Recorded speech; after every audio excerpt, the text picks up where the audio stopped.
Hey, everybody, and welcome back to the Big Picture with Grant McGaw and Chris Principe. This is going to be a very interesting story today. We're going to continue on consumer payments. But before that, there's a big elephant in the room. Me and Chris have been talking about that. What is the elephant in the room? And we got to talk about this, talk about payments, things that we buy, right? We buy these things, but there's some things out there right now that I think the big elephant in the room is either the purchase or the acquisition of Greenland. What do you think about that, Chris? Well, I tell you, it fits with our topic, which is a continuation of consumer payments. Because us consumers would be paying for Many way in more ways than one. I would figure. I'm just not sure. I don't know what the strategy or opinion or whatever it is might be behind it. But as far as I remember, I thought Greenland was a friend of ours. Weren't they part of NATO? Well, great. Let's go into that. I really think that a continuation of our big elephant last time, which was Venezuela, totally different elephant and beast, by the way. Yeah, right. Okay? Now, this is not as big an elephant, all right? And you might have some people who say that, well, maybe the elephant in the room should be Iran, and who knows, maybe it'll be the elephant in the room next week. Anyway, we decided the elephant in the room was Greenland, and we'll get to that. But let's start off with our topic that we need to continue. And I have to apologize because I thought we could do consumer payments in 1 week. Yeah. Oh no. Hey, that makes the world go round.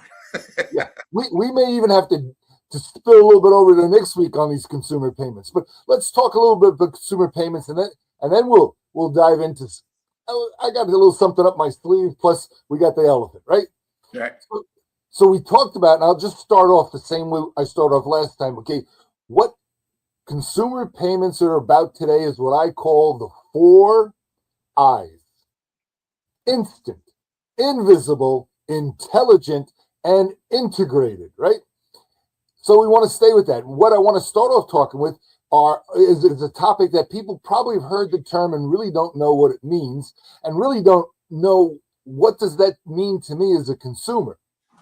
Because as you'll discover right now, it probably doesn't mean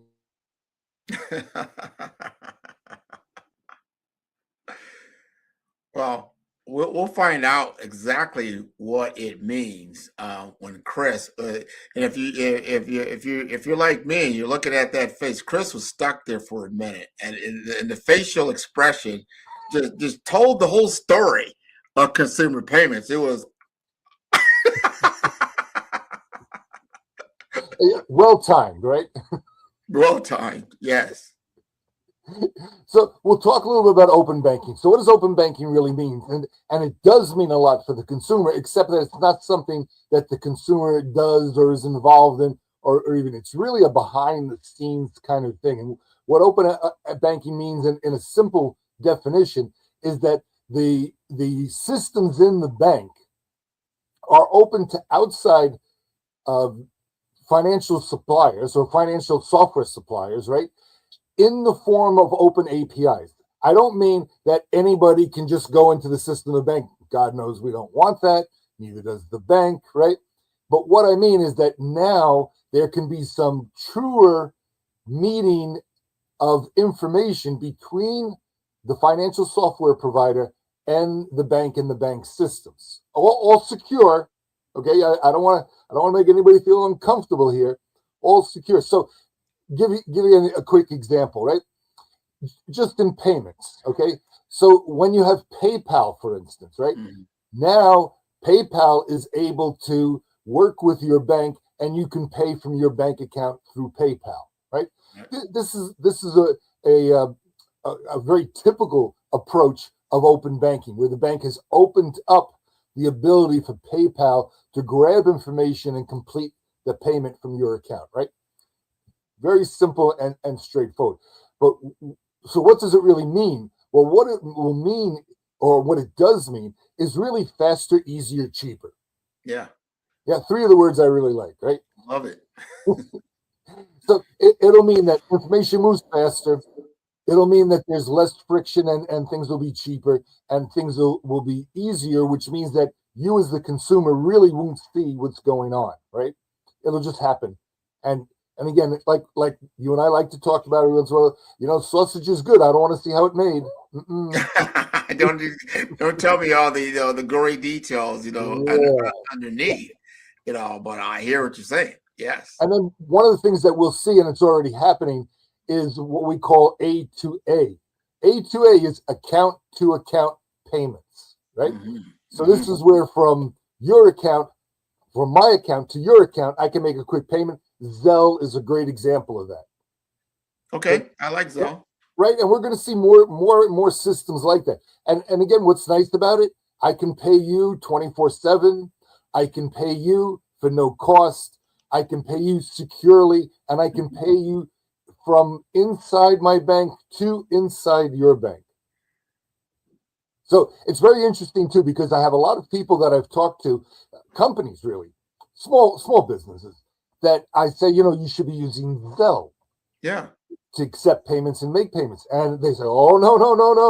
Oh, no. Too much fraud there. Nope, not taking that risk. And I understand what they mean, okay? Because there has been fraud with Zelle, but the fraud is not the Zelle system itself. The fraud is not the fraud between money moving from your bank to my bank or my bank to your bank. That's all secure. It's bank to bank. It doesn't get more secure than that, right? Where the fraud is that some scamster calls you up and says, oh, your son is in the emergency room. He had a car accident. He needs $1,000 right away. Right. Okay. And I'm sorry about that use of an example, but it was. Well, they give people their urgency, the sense of urgency. You're not checking. You're like, oh my God, I got to do it now. Yeah, your electric is going to go off because you missed your payment, you were late, and I can take care of it right now for you. Just Zelle me over the money, right? So now when you go into Zelle, and you've probably seen this as a user of Zelle, you go into Zelle, that there's always one screen that comes up that says, are you sure this is who you want to pay to? That is why, because that's where the fraud happens outside the bank. Outside the Zelle system. That has nothing to do with the payment system. That's just someone else, human interaction that's duping them and trying to make, because it's so easy, I guess it's the ease of the application potentially that they're saying that could be problematic. But hey. But you can see what can happen is that, some word spreads, oh, I lost money on Zelle. Yeah. And there's that reputational risk that I like. Oh, you're stepping into my world now, Chris. Brand, brand management, brand reputation, things of that nature. I think mine is on Cash App now. I had one bad transaction, and now I can't use Cash App any longer. I mean, I have to use a whole nother email. Really simple thing, but yet the whole transaction now is, suspect. Yeah, and this is a big part of the issue. So Zelle is, I will tell you honestly, it's bank to bank. It's 100% safe. Nobody should fear or have any fear of using Zelle. What you should be concerned of is people asking you to Zelle them money for whatever reason. Yeah, and that could happen on any platform. I think, no matter what. I'm more interested in this. I want to ask you this, Chris, because I think here's the question: is the traditional banks, the traditional financial authority, is it quietly eroding because of all these other ways to do banking, that banking is becoming potentially the blockbuster in a Netflix world? What do you think? Well, I love that analogy, Grant. And I would just say eroding is not a word that for me I would use. I would use evolving, right? And that's what's happening. Now, when you talk about a blockbuster in the Netflix world, is Blockbuster couldn't keep up. Now, so the question is, can the banks keep up? Now, today, absolutely. Why? Because they're the only ones that have banking licenses. We've been through that conversation before, right? So they're kind of protected. Blockbuster, there was no license on any of the material processes they had. That's why Netflix, toss them out on the curb very quickly, right? But the banks, they have that. Okay, so you still can't get away from it. And a lot of times I like to talk about maybe it's time to unbank the banks. Explain it. Unbank the bank. What does that mean? Well, what it really means is do people really need banks? And can you be able to do everything you do in normal life that you need and do it without a bank? I think you're right, Chris. I mean, I think about there's so many other applications out there. Like I have a Robinhood account, right? Yeah. Well, I can do all my banking really through Robinhood now. It has everything that the bank has. The only thing I haven't seen is an ATM. But even with that, you can get a debit Yeah. ATM. Yeah, I could probably get a debit card. I didn't even think about that. Yeah, you're right. So this is changing rapidly, the systems and probably my generation is used to a certain way of doing things. Obviously, my kids' generation may be used to that, but then my grandkids, they're just growing up into this world. And I'll be talking to them about, yeah, let's go over to the bank and get some checks. They'll be like, what are you talking about?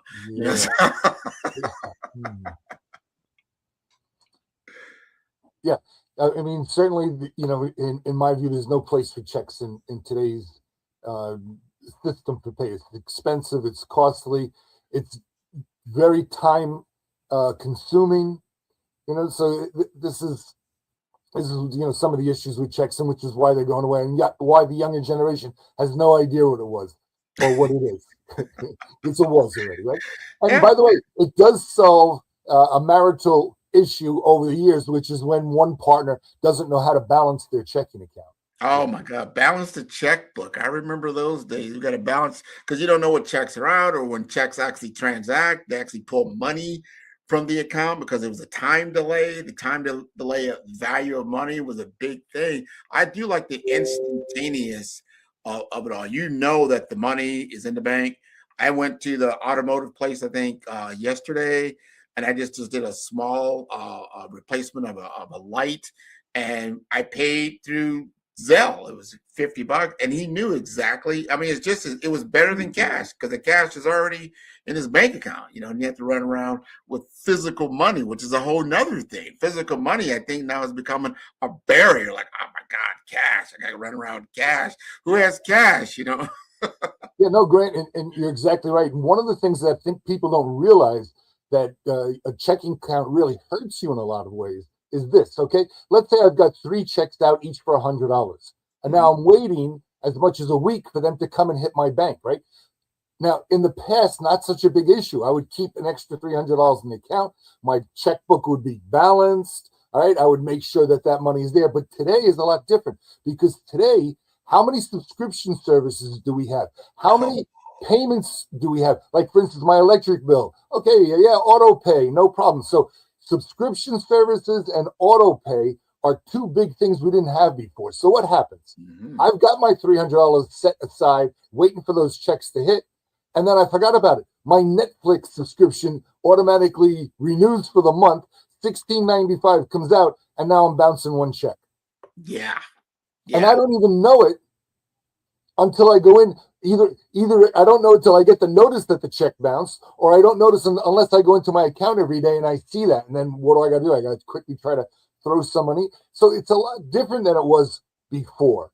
Because you didn't have I think you're right. We got to go to a quick break, but we're going to continue on that line because not only did you just talk about you got to put money in before the checks bounce, but then there's those ugly banking fees that can boomerang, and they just boomerang. I see that happen. Like, you charge me 3 or 4 times for the same instance.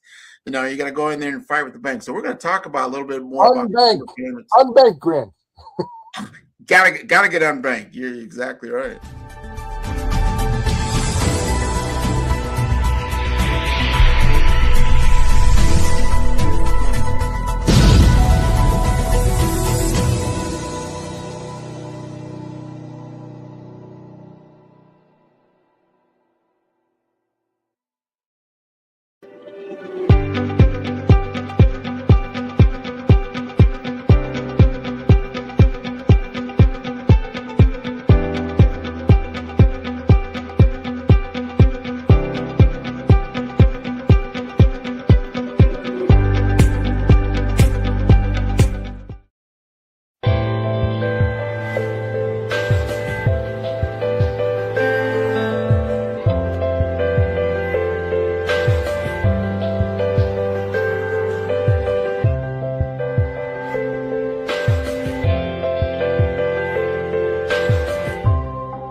In today's fast-paced financial landscape, access to capital is the key to success. At the heart of this revolution is Case Capital Markets, powered by SETI Case. Here, innovation and investment converge, creating a dynamic environment where businesses can thrive and reach new heights. Introducing Grant McGaw, the senior advisor at Case Capital Markets. Grant is a visionary leader, dedicated to connecting businesses with institutional capital and strategic funding. His expertise opens doors to game-changing investment opportunities, making him an invaluable partner for companies looking to scale and succeed in the competitive world of finance. With an impressive 25 years in technology, 9 years in healthcare, and 6 years in investment banking, Grant McGaw has a proven track record. He has successfully closed over $500 million in high-value transactions, seamlessly bridging technology, healthcare, and infrastructure with innovative financial solutions. His experience is a testament to his ability to drive success. Case Capital Markets offers businesses direct access to over 32,000 venture capital firms, private equity funds, family offices, and institutional investors. This network empowers mid-market companies with under $100 million in revenue to scale beyond their limits, unlocking unprecedented growth potential. Debt, equity, growth capital, public offerings. These are the building blocks of the future of capital access. Whether you're scaling a business, seeking investment, or exploring market expansion, Grant McGaw is your trusted partner. Together, you can unlock capital and create long-term financial success. The future belongs to those who take action. Are you ready to elevate your business?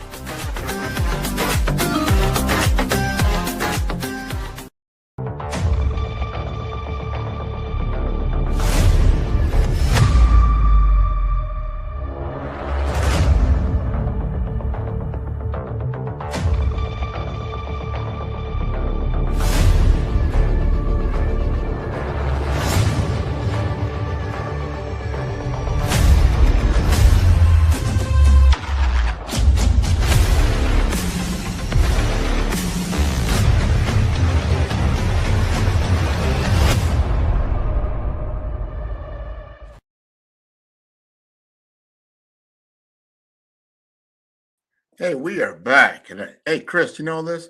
I just found out. I think I just bounced a check in Greenland. I wonder if I can just, let it go now. I mean, Grant, sell it.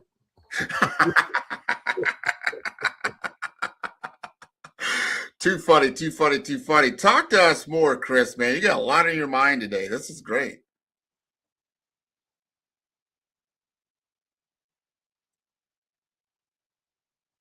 I love it when Chris, Chris has this fantastic look on his face, when he's about to say something, and he just kind of like goes like this for an extended period of time. But he's back. Chris, talk to us more about consumer payments. Yeah, so Grant, I think that open banking. The next topic that we've seen in consumer payments, and I think that a lot of people have heard of, is called embedded finance. Embedded finance. I was embed some finance in my world. That sounds good. Embed some finance. Why not? Okay, but so what that really means is those are different kind of financial apps that are seamlessly integrated into a payment process, right? Mm-hmm. The biggest example right now is what we call the BNPL, buy now, pay later. Yeah. Yep. Right. So I go on Amazon. I want to buy $100 jacket, right? And when I go to pay, it comes up, Affirm is one of the big companies in this, pops up, Affirm says you can make 4 payments of $25 each with a little bit of interest charged on it, right? Sure. Now, Affirmed is a completely separate business app from Amazon. That's true. Yeah, because I have an Affirm account. I always thought it was for travel because I only saw it when for airlines, when I was booking the airline, and it would come up. And I know it's made it a lot easier for people, just like, hey, I got to fly quickly or something like that, and to absorb that, big charge all at once, you can use an app like an Affirm, and you can pay it Um, off, earlier, if that's the case. So you don't have to absorb all that interest. But I think it's a little convenient. no, and I'm going to say it isn't. I mean, my personal issue with it is human nature. That's my personal issue with it, right? Yeah, So right. it's just another way of allowing people to buy what they don't have money for, which Mm, puts them further and further in debt. mm. And everybody, when it comes to a purchase, and as I try to tell my grandkids this, right, is anything that, forget about the bills you have to pay, but anything else that you buy, you should think about twice. And then after thinking about it the second time, don't buy it. Mm, mm. Yeah, that advice that they like, right? Yeah. Although it backfires on me, Grant, because then they turn around and say, well, Grandpa, can't you get it for me? Exactly. The whole point is I want it, but yeah, you can buy it with no interest. You should get it. Here it is. There's so I don't like things that encourage people to go further and further in debt. It's to me, it's one of the silent killers of our financial age that we have, right? It Yeah, really is. yeah, You know, so you can do this when it comes to buying things. Now they're offering these things on loans. It's becoming a standard item in checkout, and that's a key example of embedded finance. Now, when I was doing something, I had a bit of news that popped up to me that became really interested, and I went to look and to see what the list of it was. So the news comes, Grant, from Saudi Arabia, just mm. right after the new year. Nasser bin Radan Al Rashid Al Wadid passed away. Oh, okay. Okay. Sorry. Yeah. Now, you might not know who that is, but his reported age was 100 and How okay, much? How old?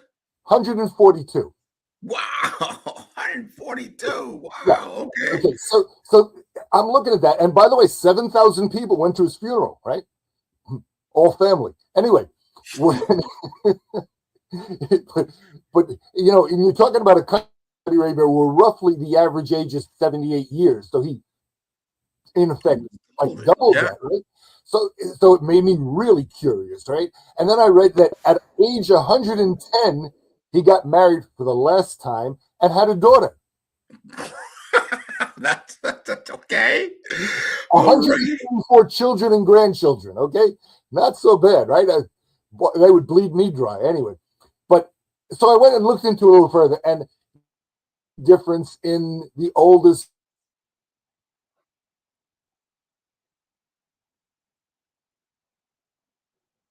I can't believe that. 142 years old having children at 110 in So Saudi Arabia. yeah, Wow. so very really when the Guinness Book of Records kind of comes in and does all the document checks and everything, like your KYC of your age, Yeah. right? Yep. Know your They customer. Yep, they do that, and they say yes, we can certify that this is true. Now, for Mr. Nasser here, it is not true. He is unverified. Mm. They could Right. not Older find. than that. It's Yeah, older they than could not find documents. So then it made me curious. Also, is verified? What is or what are the oldest unverified people on record? Right. Let's Mhm. start with that first, because who knows? They're unverified, right? So what pops up? A man from China named Ling Ching Yung, Okay. 256 years old. No, really? Wow. By the way, he's a legend. Okay. I would figure he is in several generations of people. Yeah. And then you have a gentleman named Sherali Muslimov, who is from Azerbaijan, and he was 168, also unverified. And the last one I want to mention is a man named Mabeth Gotho, who was from Indonesia at 146. Now, all three of these places, it's very difficult for records that far back to be able Mhm. to be proven and these kind of things. So let's jump right away and say, who's the verified oldest person in the world? What Who is it? Who is it? Okay, so it was a French woman. She's passed away. Her name was Jean Clement, and she verified by Guinness Book World Records 122 years old.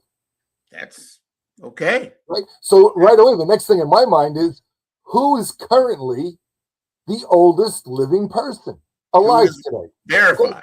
Yeah. And it's a woman named Ethel Carterham out of the UK, who is 116 years old. She'll be 117 come March, right? Wow. Okay, so that was very interesting for me, right? Then I said, well, between 122 and 116, right? How many people could there be? Well, it turns out not many. Only 5 verified people have lived more than 116 years and less than 122. Verified. Wow. Yeah. Wow. And it makes you think, for like you were talking about the banked and the unbanked, how many unverified people you think about remote areas in South America, Africa, things of that nature, some of the Asia, it's just, and see, that's kind of why I even got on this whole trick is, KYC, it's like, it's so important in our consumer payments world, right? We need to know who you are. You need to know and prove to us who you are, so that there's safety on both sides. Right? Yeah, verified. People want to know, like, and trust. Trust being the key word there. That you are you, and that we are doing business with you, and there's no imposter that's doing that. I remember so many films that are out there that I really actually like Ocean's 10. Remember when that first came out? Yeah. And we were kind of like celebrating fraud, so so we got to be careful about those things. Well, I think it's human nature. We like it when we get away with something. Yeah. And by the way, that Ocean's 11, and that whole series, the great series, but the original movies were all done decades ago by Frank Sinatra, Dean Martin, and the Rat Pack, Sammy Davis Jr., that whole Joey Belafonte, Bishop, Joey Bishop, sorry. Yeah, okay. Bishop, yeah. That whole gang. And then, the George Clooney crew with Brad Pitt, and we can go on because there's a lot of big names in those series. And then they did the woman's one. Yeah. It was right? It's great. But to your point, the human nature, because they make this mousetrap and we're all in it, and then we have to go through the certain doors because they've got it kind of rigged, and everybody knows this, but you don't have no choice but to go through these doors, and then so these payment systems and all these other systems. So if somebody gets outside of that, we kind of celebrate, hey, that's somebody that got over the wall, so to speak, right? Yeah, exactly. But nobody wants to jailbreak because that's how our system is set up, so that we have checks and balances in the flow of commerce. And getting back to what you're saying about payments and the different types of payments and the things that are there and how they put the cheese in front of you, constantly, because it's like, what, we're giving you this $1, but we want $1.50 back after you paid all the interest or whatever. We just have to be aware of how this game is being played. And that's why I like how you kind of bring that all together. We've got to take a quick break before we continue on, because I see by your face that you have a lot more to talk about when it comes to these consumer payments. So we're going to be right back, and we're going to get this going.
Wall Street is a new emerging global capital markets formation and structured trifactor financial hub at the U.S. Third Border in St. Croix, U.S. Virgin Islands, in the Caribbean and Latin America. The new Third Wall Street is the home of the Alexander Hamilton Financial Center and named in honor of Alexander Hamilton, an American founding father, first U.S. Treasury Secretary, and architect of the U.S. financial system and modern America. Third Wall Street is located in a U.S. National Heritage Area, Opportunity Zone, and the boyhood home of Alexander Hamilton in St. Croix, U.S. Virgin Island, connecting 3 financial hubs in the Americas by way of new innovative financial technology and markets: New York Wall Street South, Brickell Avenue, Miami, and Third Wall Street in St. Croix, U.S. Virgin Islands, and established the new Caribbean America's Single Economy Zone, developed by Case Capital Markets. Third Wall Street will transform financial markets, improving access to capital worldwide. Visit www.thirdwallstreet.com to learn more. Imagine, if you will, a single point of connection that puts at your fingertips all of the things that we do in our daily lives with ease of access and convenience. Whether in your personal life, for work, travel, and entertainment with family, friends, and in your work life. The new OneConnect app is all you need to make your life more manageable and efficient in maximizing the best use of your time. The OneConnect app is your new connection in a world of busy people with lots to do and not enough time to get things done. OneConnect app was created with you in mind and is all you need. Download OneConnect app now. Also visit us at www.oneconnectapp.com.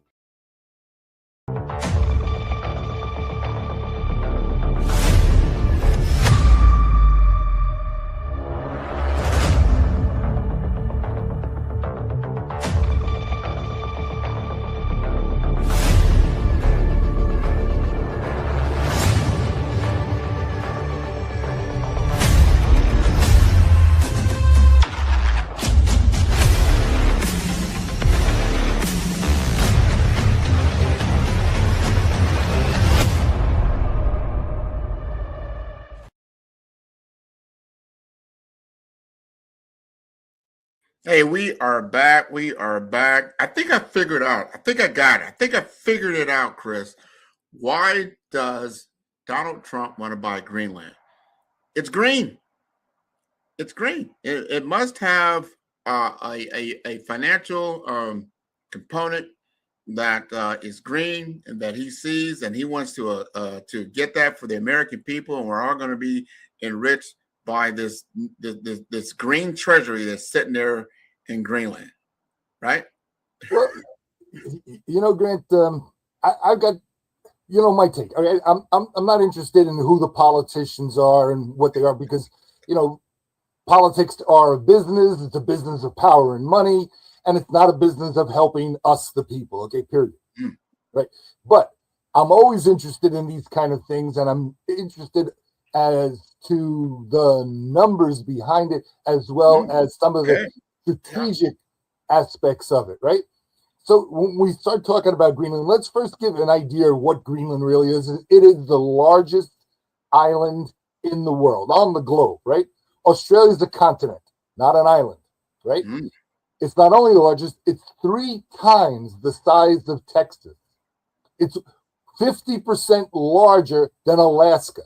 So in effect, figuratively or theoretically, it would be or could become the largest state of the United States if we went that direction. And I'm not advocating that at all. I'm just putting it out there to give an idea of size, right?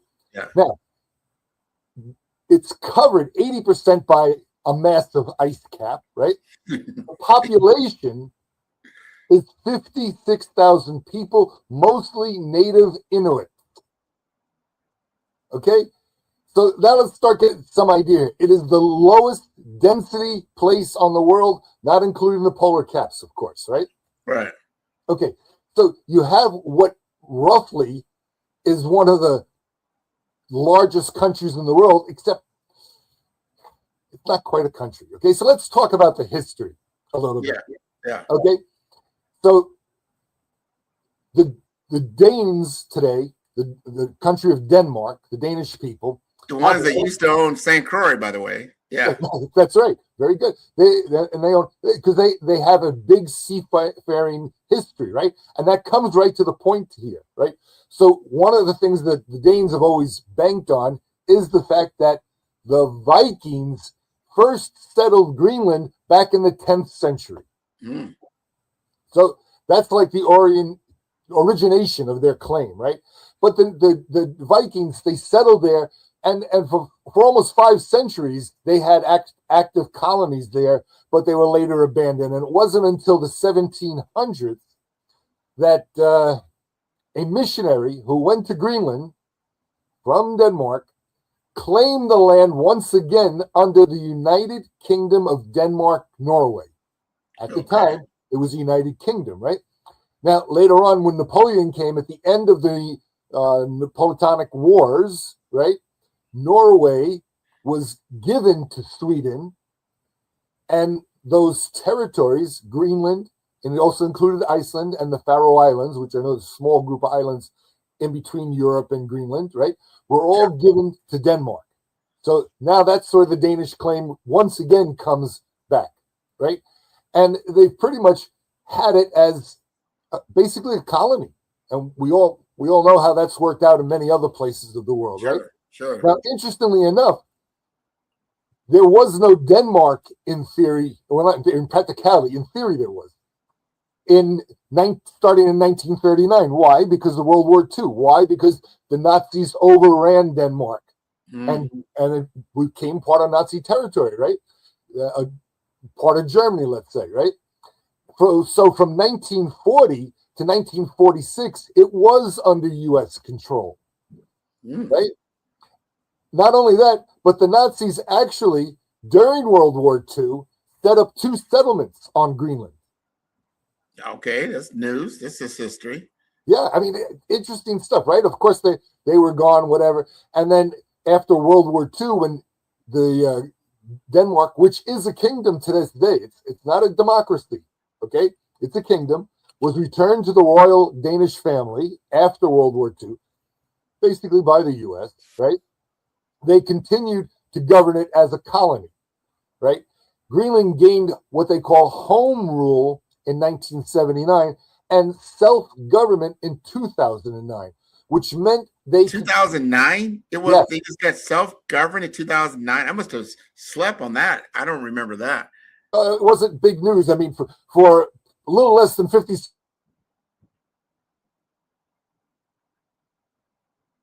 So a little less than 56,000 people got to govern themselves. I mean, there are more people in the U.S. Virgin Islands than there are in Greenland, is what I'm understanding.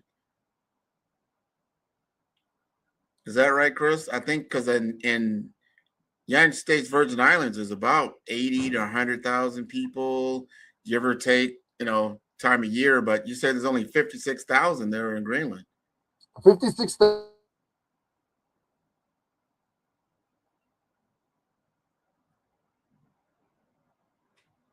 You get an accurate number on that? 56,961 people. And I would figure you said most of those are Native Americans living there.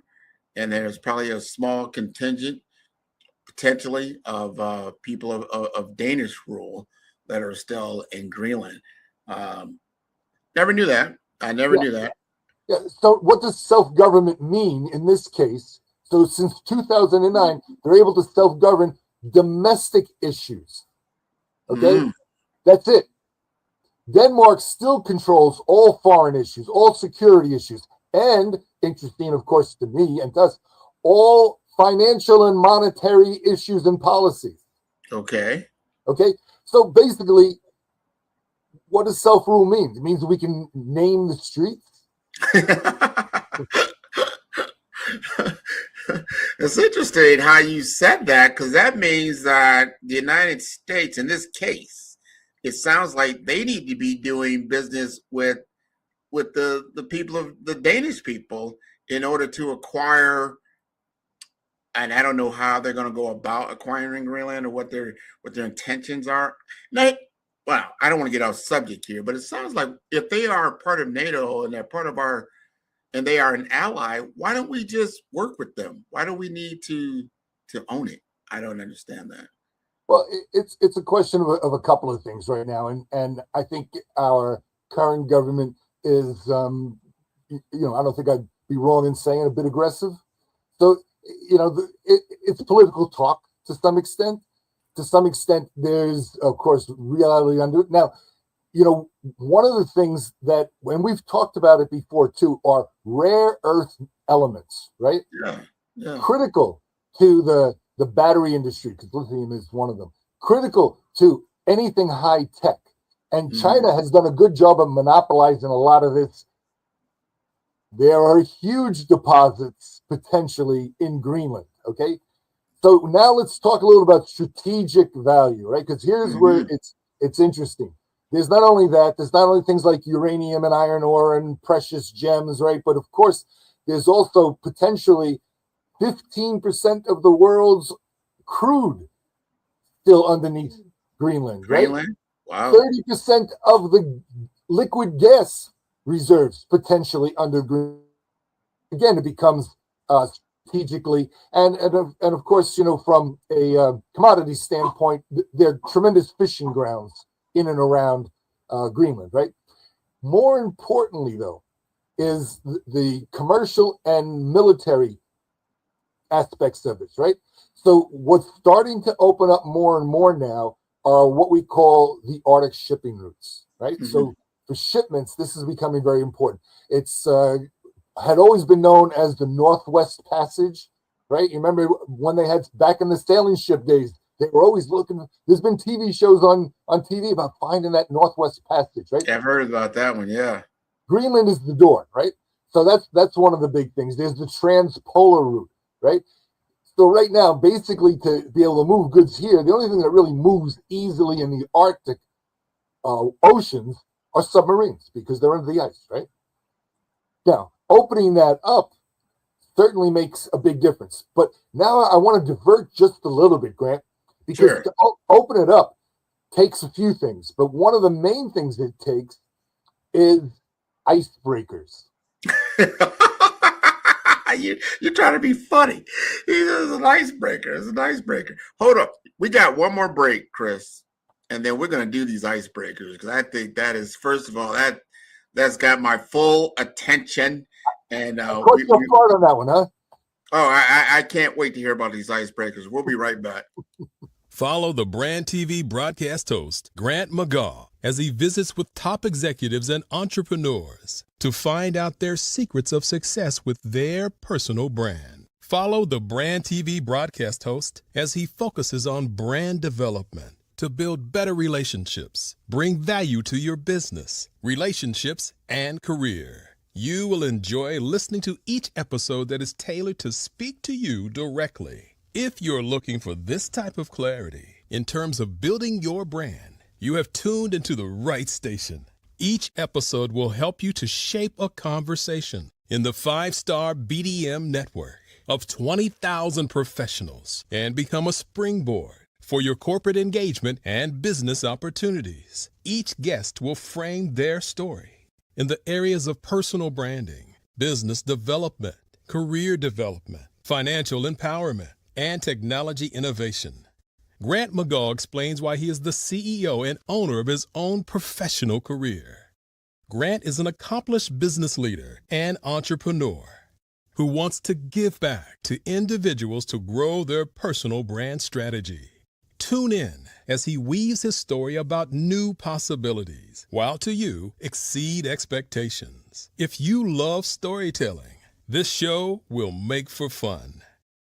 Welcome to our TV network, your ultimate destination for all things exciting and essential. From mouth-watering food to the latest in fashion, health, education, music, movies, and news, plus thrilling sports and breathtaking travel, our TV network brings it all to you. Tune in today and experience the best of every world, all in one place, rtv.network.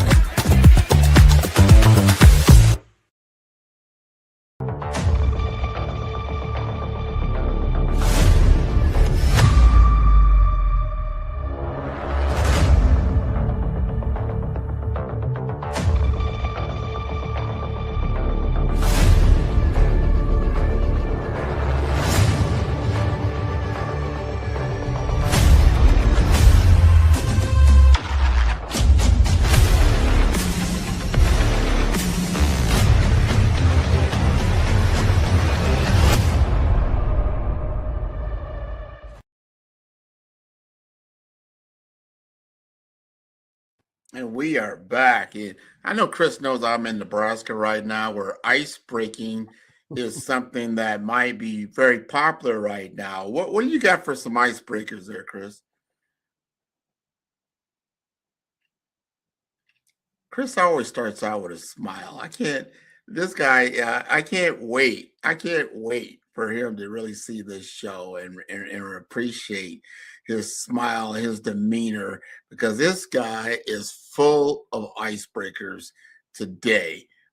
He started off the show. He's like, Grant, we need to do some icebreakers. We need to, really bring some enthusiasm to what we're doing. I said, okay, what do you want to do, Chris? He said, we're going to talk about Greenland, and we're going to talk about ice breaking. I'm like, really? So there you go, Chris. Grant, I didn't tell you about the ice breaking part. Greenland, yes. Okay. All right, I'll follow in that sword. Okay, so yeah, it sounds kind of funny and everything, but again, when we start talking about strategic value, the strategic value of these Northwest Passage is the ability to move commerce, not only cargo and container ships, but even military vessels through, right?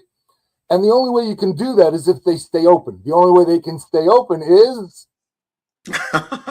we have to own it. Is that what you're saying? Or icebreakers. That's the only way to keep it open. Icebreakers, Grant. Okay. I missed that. So let's look at the strategic value of icebreakers. Icebreaking. Let's do it. Here is so important, right? So what country would you guess owns the most icebreakers? Which country owns the most icebreakers?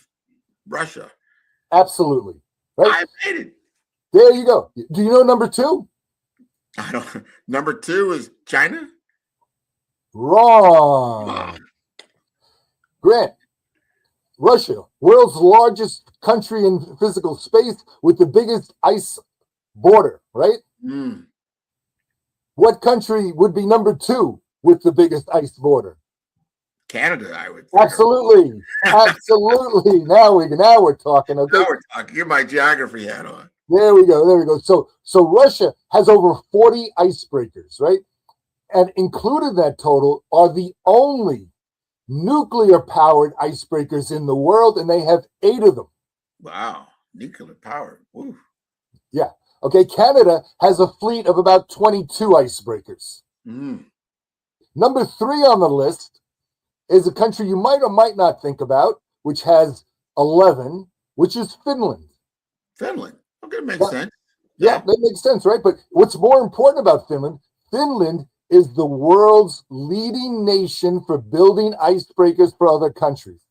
And they make the icebreakers. Well, good for Finland. Nice place to go.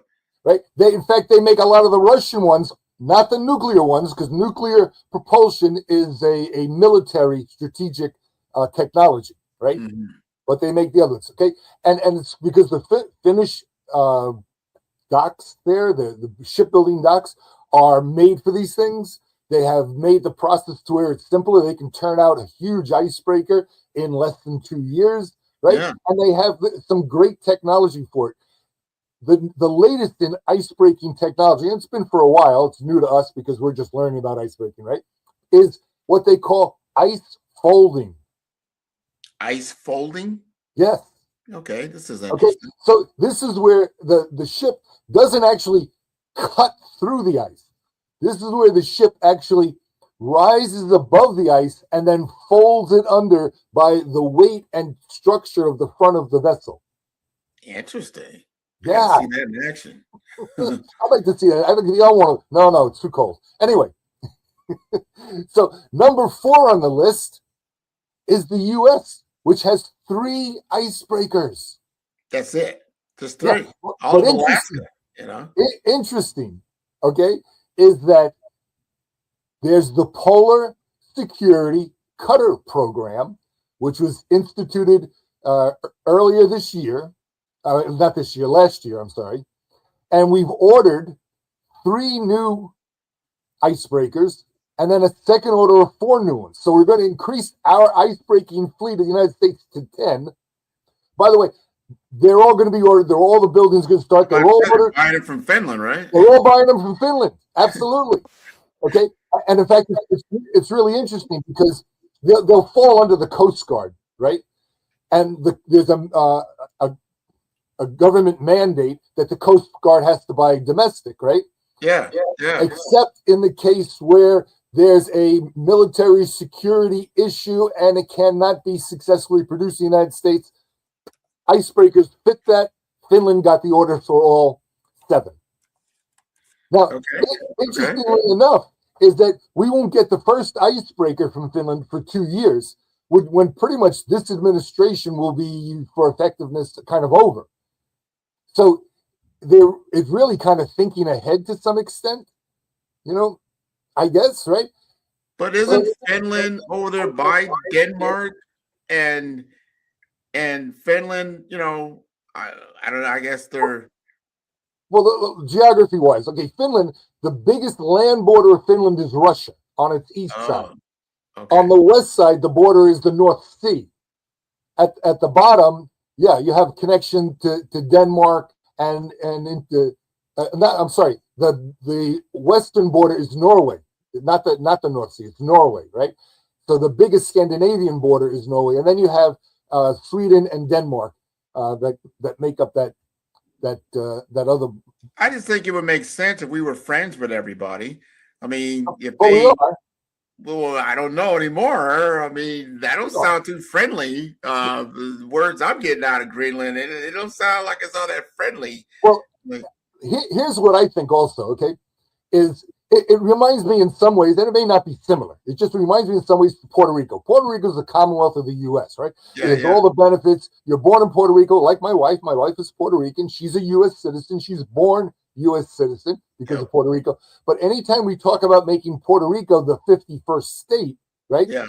The politicians in Puerto Rico mobilize and right away start telling everybody, we're going to lose our nationality and everything. And the Puerto Ricans who don't know the issues, they get all excited and they're at night shooting guns off and doing all kinds of party and everything, so that when it comes to election time.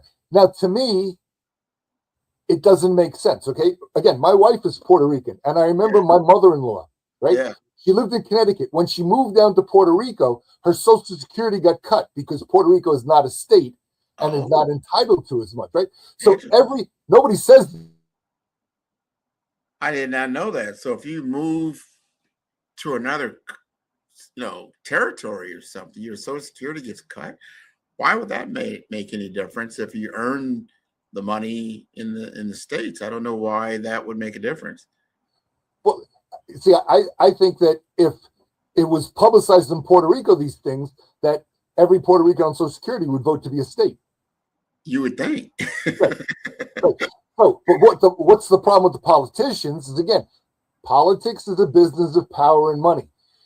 The people who run Puerto Rico today, the governor down, right, would be kind of unnecessary in the same kind of role with the same kind of power they have today. Them obsolete. They would still have it. They'd be a state. You'd still have a state government, but the federal government would be overshadowing, right? Overseeing. Now it overshadows Puerto Rico. It doesn't oversee Puerto Rico. So right. Minor difference. So I look at Greenland and I say, well, let me see here. It's 80% Inuit. The government, as far as I can tell, when I did some looks through, is all Danish. So what benefit would it be for the head of the Greenland government to not want to be tied to Denmark? Well, personally, no benefit for him, okay? He would lose all his benefits, in fact. Yeah. Right? So again, is it the business of power and money? And that guy is saying, no, Greenlanders don't want to be part of the U.S. Because they bring the nationalist flag out and everybody else, but really it's all about power and money, most likely. Because I think, because here's part of the problem right now when you talk economically, right? When we come to Greenland. Greenland, okay, they have fishing, right? So that brings in some money. I mean, they talk about a tourist industry, but I think if you think about if 1,000 tourists go a year and the population is only 56,000 people, it's a high percent, right? Okay, right? You have some mineral exploration, but they. But here's the thing, Chris. Why now? Why but they generally now? The people of Greenland generally are sustained by the money from Denmark. Okay. Oh, Yeah, yeah, this is the point. yeah, Now, if I'm in Greenland and I'm thinking, well, but let me just throw the dice here. Who do you think I could get more money from, Denmark or the deep pockets of the U.S.? If I'm a lawyer, what do I always go after? yeah. I don't want to sue an individual. I want to sue the company. Why? Deep pockets. Right, Right? right. So kind of interesting when you start looking at this. But why now? Why the United States now? Why Well, now? okay, great question. And I got the answer for you, of course, Grant, right? Yeah. Because, I think like you think, right? Here's one of the things. It's not now. That's what people understand. It's not now. Do you know in 1946, when Denmark became a country again because they were part of Nazi Germany, right? Yeah. That the U.S. made an offer then and there to buy Greenland. Ah. And Okay. Denmark said no. So this is not a new idea by any stretch of the imagination. I'll give you one further. Okay? When the U.S., what they call Seward's Folly, right? Which is when the U.S. bought Alaska from Russia, right? Yeah. Seward also made an offer to Denmark, Norway, the Kingdom of Denmark, Norway at the time, for Greenland. This is interesting. We A lot of only got a history minute. here. We've got a minute 45. We're talking about payments. And that's what we're talking about, right? Can we pay for these lands, or do we just, Well, I want to hit just one small thing different. You got 1 minute. Go ahead. Yeah, it's a 1 minute thing. And that is the governor of Florida, Ron DeSantis, has announced that he's supporting state legislation to make a constitutional amendment that would allow voters to decide whether there should be property tax. And his quote is, homeowners should not have to pay in perpetuity rent to the government. What do you think about that? I love that. I mean, one thing I learned, I know it's only 2 minutes, like in other countries, when you buy your house, you own your house. You own it. There's no, taxes that they're owned on. You own the property. You deed it. It's yours. There's no this rigmarole. Like in the U.S., it seems like you own your house, but you're always going to pay some taxes on top of that, no matter what. So do you own it, or are you just renting it? well, Grant, just the point of interest, in Puerto Rico, there's no property tax. There you go. There you go. I wonder why. So there's certain reasons why you stay what you are. We got to wrap up here. We got to take off. This has been, wonderful. Come to us next week on The Big Picture. We're talking about the big things, the big issues, and what is the word of the day. So thanks again for tuning in. Take care. Welcome to our TV network, your ultimate destination for all things exciting and essential. From mouth-watering food to the latest in fashion, health, education, music, movies, and news, plus thrilling sports and breathtaking travel, our TV network brings it all to you. Tune in today and experience the best of every world, all in one place, rtv.network.